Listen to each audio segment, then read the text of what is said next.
Baik, bertemu lagi dengan Ibu Ara. Hari ini kita akan melanjutkan materi kita.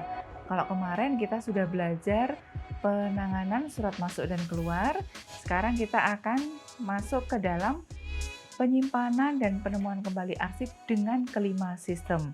Sebelum masuk kepada materi baru, ada satu keterampilan yang harus diketahui dan dikuasai oleh anak-anak, yaitu keterampilan mengindeks. Sudah siap belajar? Mari kita mulai.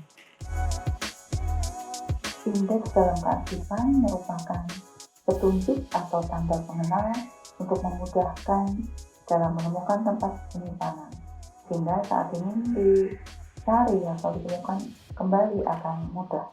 Penggunaan indeks dalam dunia administrasi itu untuk mengelompokkan atau menyatukan arsip yang memiliki kode dan kegiatan yang sama, disatukan dalam berkas untuk memudahkan penemuan kembali arsip. Syarat dalam mengindeks, pastikan indeks singkat, jelas, dan mudah dimengerti, kemudian berorientasi pada kebutuhan pemakai. Kata yang dipakai mudah dimengerti dan pastinya harus diambil dari isi surat.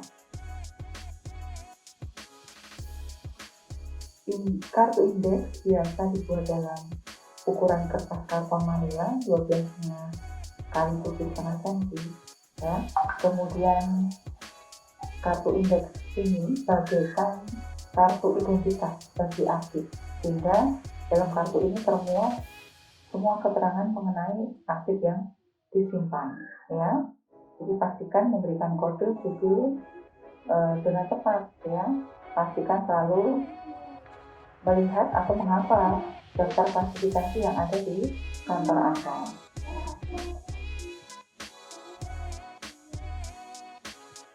Peraturan mengindeks nama orang, misalnya untuk nama orang Indonesia, pastikan bedakan antara nama tunggal dan nama ganda. Kalau nama tunggal berarti diindeks apa adanya, kemudian kalau nama ganda berarti diindeks nama belakang pindah ke depan, atau dimasukkan ke unit 1, nama kedua di unit kedua. Misalnya Denny Sanjaya, maka diindeks dari Sanjaya Denny, kodenya adalah 2 huruf pertama dari unit pertama, yaitu SA.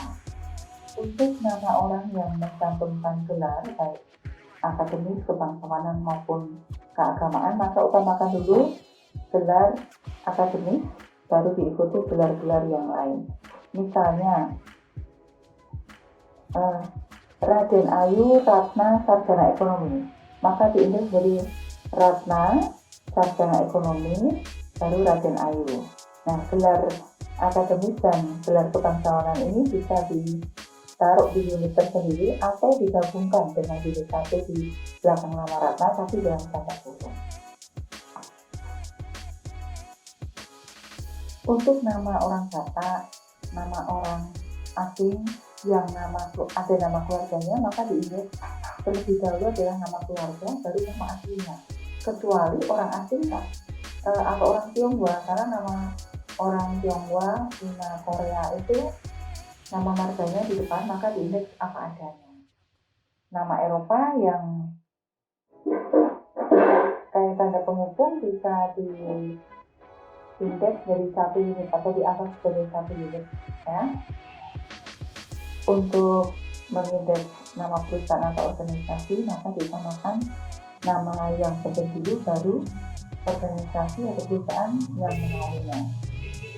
Jadi misalnya PT Abadi, maka diindeks di Abadi PT. Koperasi Cahaya Terang, maka diindeks dari Cahaya Terang Koperasi, kodenya CA. Toko 36, maka diindeks dari 36 toko, angkanya ditulis jadi kodenya adalah TI, dari kata tulisan 36 begitu.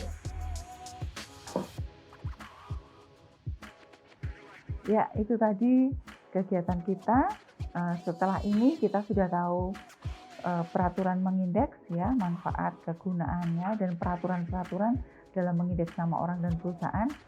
Sekarang waktunya adalah melatihnya setiap hari supaya kita semakin hafal dan semakin terampil.